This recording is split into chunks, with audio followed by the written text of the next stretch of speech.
bagus, karena prepare yang bagus itu, persiapan yang bagus adalah meminimalisir kegagalan. Percaya nggak? Aku nggak sebut ya. Yang terpenting adalah kalau dari aku ya, ada satu aja alasan kenapa orang itu tertarik dengan konten.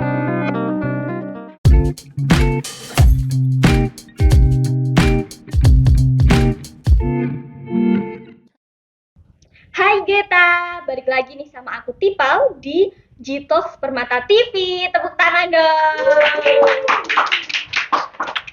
Nah, di episode kali ini kita bakal bahas seputar usaha kuliner nih Geta. Dan yang lebih spesialnya lagi, kita bakal ngobrol langsung nih sama owner dari Mindomangan. Siapa sih yang nggak tahu Mindomangan? Kalian tahu kan? Tahu dong. Parah sih yang nggak tahu, kalian mainnya kurang jauh. Kayak kelihatan makanya geprek terus nih. Tapi Geta, sebelum kita ngobrol-ngobrol nih, lihat dulu yuk video dari Mindomangan nih. Cus, ini dia.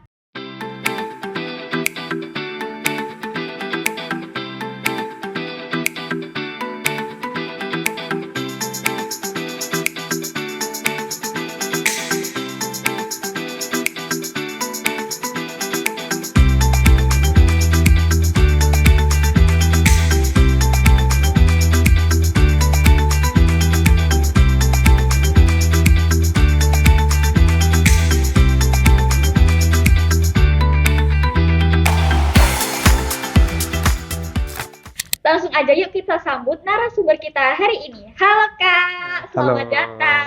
Gimana nih kabarnya setelah naik tangga lantai 4 gitu Kak? Oke. Capek ya? Alhamdulillah lumayan sih, lumayan. Nggak ada liftnya. Nggak ada liftnya aja. Nggak ada. Emang nggak ada liftnya. Terus kayak kan sebelum kita ngobrol, ya boleh dong kenalan dulu Kak.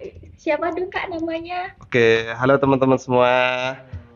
Kenalin, aku Isnanto dari Karanganyar, kota tentram, kota damai, dan kota teduh.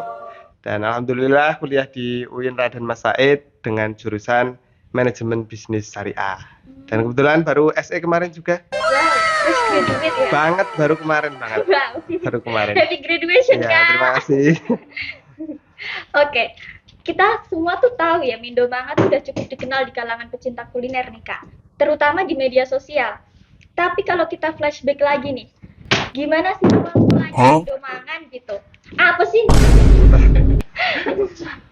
Gimana cerita awal mula terbentuknya Mindomangan? Terus kayak ide awalnya tuh apa yang bikin yakin buat mulai usaha ini Kak? Boleh dong Kak diceritain? Oke, sejarah singkat sebenarnya Mindomangan berdiri itu ya seperti pada teman-teman di Fakultas FEBI di semester 5 kita ada event bazar yang memang teman-teman diwajibkan buat kelompok kayak gitu dan buat bisnis masing-masing.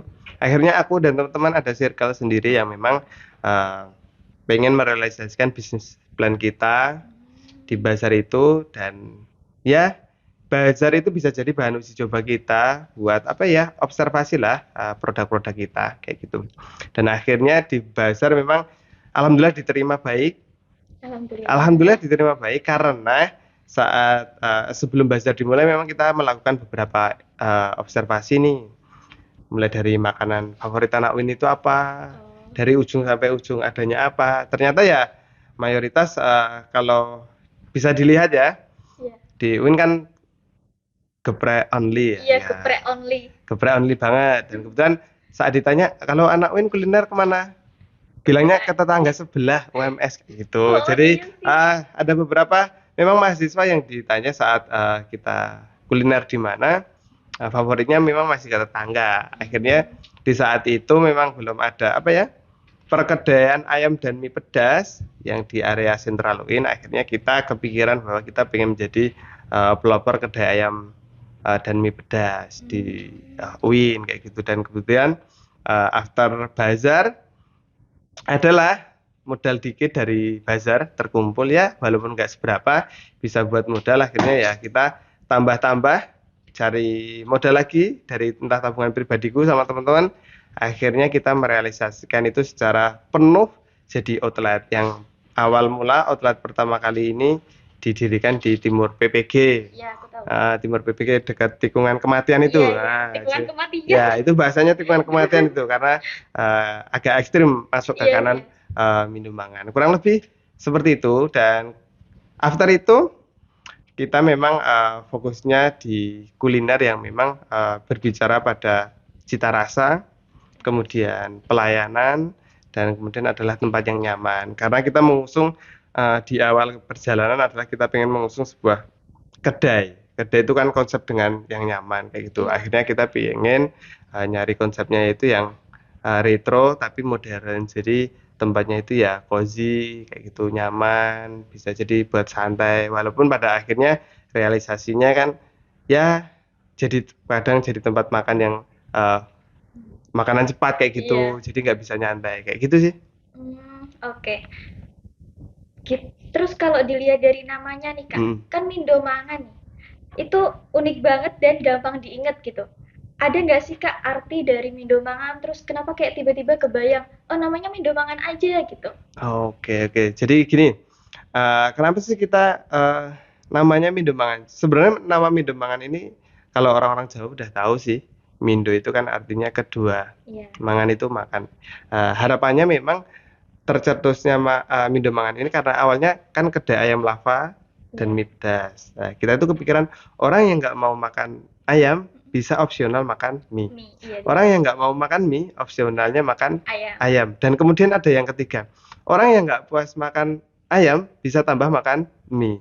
Orang yang nggak puas makan mie bisa tambah makan ayam. Jadi harapannya orang yang di Mindo itu nggak hanya makan satu kali, bahkan bisa 2 kali, 3 kali, bahkan sampai 4 kali. Nah, memang namanya terlalu filosof. Jadi saat nama ini digaungkan, orang masih bertanya-tanya sampai 3 kali.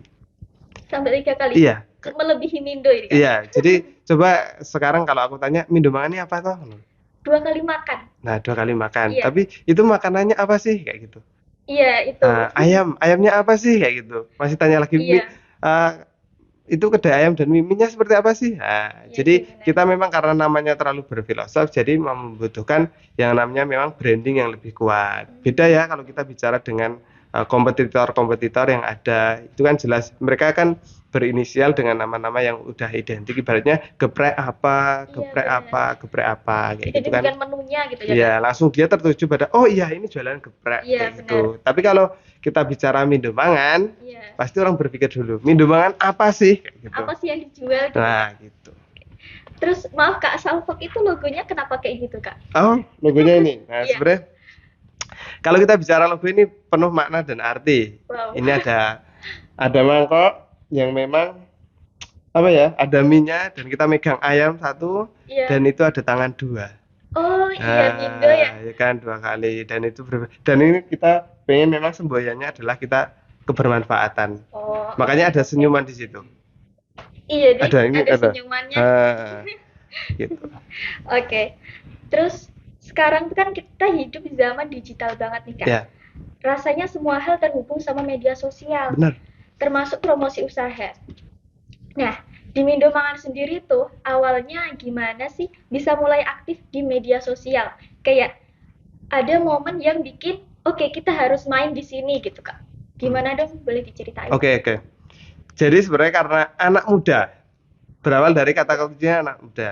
Anak muda mungkin kalau disuruh jadi seorang apa ya, sales lapangan lah. Oke. Kira-kira malu nggak nyebar brosur, Malu. nyebar pamflet kayak gitu? Malu ya kadang anak muda. Nah, berawal dari situ kita berpikirnya kenapa sih sekarang digitalisasi udah maju, kenapa kita nggak mencoba storytelling ini untuk digital kayak gitu. Dan bahkan saat itu kan hype-hypenya TikTok baru naik dan lain-lain lah kayak gitu. Akhirnya kunci utama kita memang kita kalau kita melihat TikTok, Instagram, kuncinya kalau dari aku pribadi ya, pelajaran juga yang aku dapat yaitu kita storytelling untuk meng-hire orang biar bertahan di akun kita, di postingan kita ada why, kenapa kita melihat postingan ini lama, oh ya mungkin ada cerita apa kayak gitu. Awal mula seperti itu dan memang kita full dari awal, bahkan kayaknya Mindomangan sebar brosur nggak pernah deh. Bahkan sampai Iya. udah 2 sampai 3 tahun ini karena idealisnya kita mendigitalisasi ya apa-apa serba di Digital. sosial media. Iya. Cuma kelemahannya kita belum bisa menyasar memang segmen-segmen yang memang nggak punya TikTok. Kan masih ada ya anak-anak muda mungkin atau orang tua yang mungkin belum bisa bersosmed. Ya kelemahannya di situ. Tapi sekarang seiring perkembangan itu kita juga mencoba mensinkronkan segmentasi pasar. Kalau kita bicara segmentasi pasarnya bapak-bapak nih, Iya benar. biasanya kan mainnya Facebook, Iya, info warga Kartosuro kayak gitu kan biasanya. Iya, Nah, iya. kita mencoba juga meng-hire di situ. Akhirnya kita beberapa platform ya kita kompliti untuk marketing kita biar lebih luas kayak gitu. Gitu. Oke. Terus kan ini Mindomangan tuh udah punya TikTok sama Instagram. Ya, Atau apa Facebook lagi? Jagi. Facebook Ya, ada. Facebook. Oke. Terus kalau boleh tahu nih, platform yang pertama kali dipakai buat promosiin Mindomangan tuh apa sih, Kak? Platform pertama kali Mindomangan itu TikTok. TikTok. Ya. Kenapa milih TikTok gitu? Saat itu gini, nggak tahu ya ini bener atau enggak. Jadi kalau dulu itu kalau pengen dapat viewers banyak itu kan di Instagram itu kan kayaknya perlu konsisten banget ya Iya. dan benar. perlu jangka panjang ya. Tapi aku melihat TikTok itu dulu kayak orang konten apa itu tiba-tiba kok FYP Viral, ya. viral kok gampang banget kayak gitu. Akhirnya kita neliti ada beberapa faktor kan di TikTok yang bikin konten kita viral, entah itu soundnya, entah itu videonya, entah itu apanya, itu kan ada beberapa faktor. Akhirnya kita memilih TikTok karena menurut kita TikTok saat itu semua orang hampir menggunakan TikTok deh kayaknya. Iya sih. Anak-anak juga menggunakan TikTok, ibu-ibu juga menggunakan TikTok. Akhirnya yang kita pilih adalah pertama kali memang TikTok dengan kemudahan segala cara untuk untuk mengangkat konten kita kayak gitu. Oke. TikTok berarti karena jangkauannya luas banget gitu ya, Kak? Iya. Oke, terus karena hasil kontennya tuh aku lihat rapi sama kreatif banget nih, Kak, konten-konten dari Mindomangan. Iya kan, Kak? Kalau bisa dibilang rapi, kalau TikTok enggak sih. Kalau Instagram lumayan rapi. Konsisten dan kreatif banget gitu loh. Terus aku yakin sih ada proses panjang di balik produksi itu. Nah, biasanya tuh mulai dari dapat ide, konsep sampai akhirnya tayang tuh butuh proses berapa lama sih, Kak? Kalau boleh tahu. Oke, jadi aku memisahkan konten itu memang ada beberapa cuma dua aja sih. Kita punya roadmap sendiri, timeline konten yang akan diproduksi, dan ada satu lagi adalah konten dadakan. Seperti contoh di UIN itu dulu aku nggak tahu Amel ya. Iya, Amel. Yang sekarang kebetulan dia kemarin jadi juru parkir di Mindomangan kan. Ya. Dibayar nggak tuh, Kak? Ya alhamdulillah itu udah ditanggung Mindomangan sih. Wow. Udah ditanggung Mindomangan dan berganti nama sih. Jadi siapa ya? Sakuna. Ya. Sakuna Mama Dewa Rohman. Ya kayaknya gitu. Itu Sakina. Oh Gitu iya, ya. Jadi itu sih. Awalnya memang kita memilahkan dua itu. Ada yang konten memang ke tertimeline, ada yang memang konten dadakan. Dadakan kita menyesuaikan dengan kultur-kultur di sekitar. Karena kita tertuju saat itu fokus masih di UIN, ya kita mencari hype-hype-nya di UIN. Ternyata ada Amel, ciri khasnya yang bikin ngangkat video. Entah itu tujuan kita bukan untuk gimana ya, untuk mempromosikan Mindomangan atau apa. Tujuannya untuk meng-hire aja sih, biar akun kita naik dan syukur-syukur berkunjung di profil kita kayak gitu, dan isu-isu di sekitar kayak gitu. Dan kemudian kalau untuk secara tadi berapa lama dari mulai produksi, sebenarnya kita udah memetakan.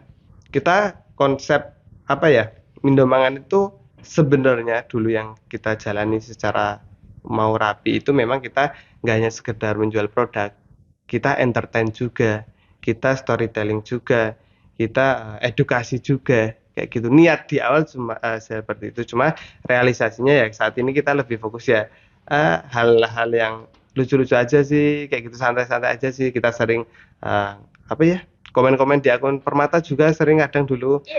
Terus juga komen di akun manapun yang itu menghasilkan itu. Tapi secara general kita emang udah tertata. Kita biar orang, intinya biar audien nggak bosan, kita ada kombinasi konten itu. Nggak lama kok. konten itu kalau saat ini kita memang nggak fokus kesempurnaan, tapi kita berfokus untuk bercerita, storytelling kayak gitu. Oke. Emang kontennya tuh fokus ke storytelling gitu. Iya, storytelling. Tapi menurut kakak nih, penting nggak sih caption atau visualnya dari konten itu tuh penting nggak? Oke. Jadi semua aspek menurutku itu mempengaruhi ya. Baik secara caption juga, copywriter, baik nanti kalau sekarang sistemnya kan slide foto itu udah jadikan storytelling, copywriter itu juga itu mempengaruhi. Visualnya pun juga mempengaruhi juga, dan kualitas video pun juga mempengaruhi. Dan ya yang terpenting adalah kalau dari aku ya, ada satu aja alasan kenapa orang itu tertarik dengan kontenku. Entah itu dari oh ya videonya bagus, entah itu dari ceritanya, Iya. entah itu dari tragedinya, dan entah dari apa itu. Jadi ada alasan satu aja kayak gitu. Kadang kan orang yang nggak punya alasan untuk bertahan di konten. Misal aku lihat konten dirimu ya, Iya. oh ya cantik, walaupun sebenarnya kontennya ya nggak mutu, tapi kita tertarik pada satu alasan, dirimu cantik kayak gitu. Ada yang tertarik karena satu alasan, ini kontennya menarik, bikin kepo kayak gitu. Gitu sih. Gitu. Terus kan dalam proses apa sih konten ya? Ya, konten. Nah, konten tuh bagi kakak sendiri ada tantangan-tantangan khususnya nggak? Kalau tantangan pasti ada, karena apa? Karena pasti harus menyesuaikan apa ya? Perkembangan zaman juga sih. Jadi kita juga harus menarik dengan gaya-gaya tren-tren juga, terutama tren juga. Iya sih. Jadi Mindomangan itu juga berusaha mengikuti tren-tren yang ada. Trennya PBAK ya kita nanti itu bahasnya PBAK.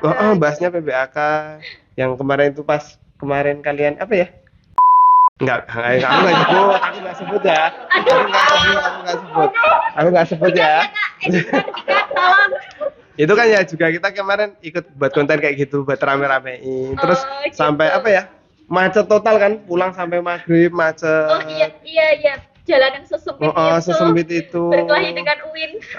Ya akhirnya kita buat konten-konten kayak gitu. Jadi kita menyesuaikan tren-tren aja sih kayak gitu. Sembari kita juga fokus pada promosi produk kita kayak gitu. Jadi pasti di sela-sela Mindomangan itu konten, entah konten di mana aja, pasti ada satu konten yang ditemukan, pasti itu meng-hire tentang produk kita, branding kita kayak gitu.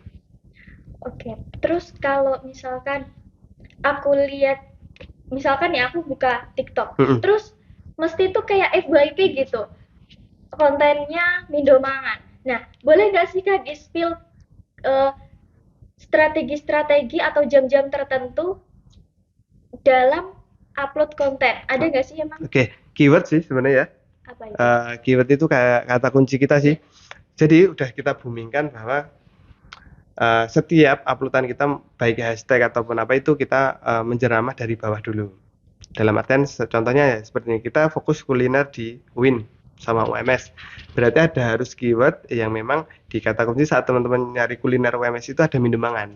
Oh gitu. Nah, jadi pasti di hashtag Mindomangan itu ada kuliner UMS, kuliner UIN, hashtagnya UMS, UIN Raden Mas Said, terus akun-akun besar di kita kayak ada Ruang Sambat, Cerita Mahasiswa, itu akhirnya kita itu. Dan kalau lebih fokusnya ya konten-kontennya sekitar area Kartosuro kayak gitu. Jadi menentukan keyword itu ya berawal dari hashtag dulu, naik kemudian caption yang kita gaungkan, kedai ayam lava dan mie pedas nomor 1 di Indonesia. Awalnya dulu kita gaungkan seperti itu biar orang tahu, dan kemudian naik juga di kontennya. Nah, di kontennya itu lebih kita kayak ada keyword nemuin kuliner hidden gem di UIN Raden Mas Said, terus nemuin kuliner hidden gem di UMS. Fokusnya hanya 2 itu. Kalau enggak itu di Solo. Jadi masih dalam lingkup kita. Jadi biar apa ya, tujuan kita juga segmentasinya semakin mengerucut. Walaupun kadang yang nonton orang Kalimantan, orang Papua kayak gitu, itu ya nggak menjadi masalah. Jadi kita pengen mengerucutkan itu dari beberapa keyword yang kita bangun kayak gitu. Kalau jam-jam khusus sebenarnya tergantung sih, menurutku semua bisa menjadi jam khusus, tapi tergantung followers kalian ya. Kalau setahu kan TikTok itu kontennya akan diflorkan dulu ke 200 audiens, entah itu pengikut ataupun yang lain. Nah itu tergantung jam-jamnya teman-teman. Kan sekarang udah bisa dianalisa ya. Kalau di Mindomangan kayaknya ada 3 jam deh. Kalau aku itu sebelum apa ya subuh tahajud itu biasanya apa ngepost, biasanya itu meledak. After maghrib juga meledak. After habis asar itu juga meledak. Itu. Kalau di jam-jam pagi malah jam 7 jam 8 enggak deh. Kayaknya orang-orang sibuk aktivitas gitu. Kalau jam malam gitu Kak? Kalau jam malam enggak sih. Jadi kita kan biasanya ngeflornya kan habis maghrib ya. Itu kan termasuk udah malam juga, orang-orang santai mungkin ya habis maghrib. Mungkin sampai itu masih ya terbawa sampai jam 7 jam 8 itu kan masih nanti diflorkan sama TikTok kayak gitu. Oke. Terus kakak tuh ada tips dari kakak buat kita yang pengen mulai usaha tapi masih bingung harus mulai dari mana. Kalau dari kakak ada tips sederhana tapi impactful buat mereka yang mau mulai usaha dari nol gitu kak. Oke, kalau tips dari aku simpel sih. Jadi biasanya ya kata orang Jawa sih, enggak kata orang Jawa sih, orang Indonesia. Biasanya punya ingin, angan, jadi angin. Ya enggak? Apa itu kak maksudnya? Ya kan kita punya keinginan ya, keinginan besar. Tapi cuma keinginan terus, jadi angan-angan terus. Tapi besok jadi angin lewat. Iya ya kan? Nggak direalisasikan. Kak. Harusnya yang harus segera diubah adalah kita punya ingin, angan, eksekusi. Itu aja simpel. Soalnya setelah eksekusi kita bakal tahu selebihnya itu jalan terjal itu seperti apa. Kita bakal tahu. Cuma tapi konsep bisnis memang ada dari banyak mentor yang bilang adalah ada 2 sih. Nggak tahu ini benar atau enggak, tapi dari pengalamanku ada yang di preparation dulu mateng, tapi saking matengnya sampai busuk nggak direalisasikan bisa juga, ya kan? Ada yang jalani dulu nanti sambil evaluasi. Entah teman-teman milih yang mana, konsep yang mateng dulu baru dijalani, tapi ya kalau bisa segera dijalani atau jalani dulu nanti sambil evaluasi. Kalau bisa ya konsep yang mateng terus dijalani itu baru bagus, karena prepare yang bagus itu, persiapan yang bagus adalah meminimalisir kegagalan. Percaya nggak? Kenapa gitu kak? Ya nggak? Coba kita berpikir simpel ya. Kita kalau ibaratnya apa ya, mau ujian UAS lah ya, UAS ya. Kira-kira kalau kita prepare belajar sama yang nggak prepare, itu kira-kira hasilnya beda nggak? Beda ya? Iya beda. Nah, seperti sama halnya bisnis kayak gitu. Kalau kita ada preparation, itu pasti juga hasilnya sama yang nggak di-prepare, serba dadaan. Entah itu nanti dadaan seperti apa, pasti kalau secara teoritis matematis hasilnya pasti akan beda. Jadi banyak beberapa mentor itu bilang preparation, persiapan itu, perencanaan yang baik itu adalah meminimalisir kegagalan. Kan kita bisa mengantisipasi dari blueprint kita atau business plan kita. Kalau nanti berjalan A, gagal, kita pasti punya opsional B kayak gitu. Jadi ya itu, kalau bisa angan, ingin, realisasi, evaluasi. Oke. Angan, ingin, realisasi, evaluasi. Catat ya kita. Nah, itu. Catat. Oke. Nah, nggak kerasa banget obrolan kita udah sejauh ini kak. Banyak banget insight seru yang bisa kita ambil dari pengalaman Kak Isnanto ini ya. Mulai dari lahirnya Mindomangan terus proses kreatif dalam membuat konten, terus strategi promosi sampai tips-tips yang bisa diterapin buat kita. Nah, terus dari aku terima kasih buat kakak karena udah sharing banyak hal dan bisa ngasih perspektif yang keren nih, tentang serunya membangun usaha lewat platform digital. Terus bisa juga kayak memanfaatkan kekuatan sosial media gitu di zaman sekarang yang serba digital gitu ya kak. Terus semoga Mindomangan semakin sukses kak, makin banyak pelanggan dan terus menginspirasi pelaku UMKM. Amin. Doa amin dari 40 orang diijabah. Oke Gita, buat kalian yang udah dengerin sama nonton sampai akhir, jangan lupa buat like, komen, dan share video ini ke teman-teman kalian. Terus jangan lupa juga subscribe ya, jangan cuma nonton. Kasih tahu juga ke teman-teman kalian, biar nggak ketinggalan obrolan seru dan inspiratif lainnya. Sampai ketemu di G-Talk selanjutnya. Dadah! Dadah. Dadah Kak! Dadah!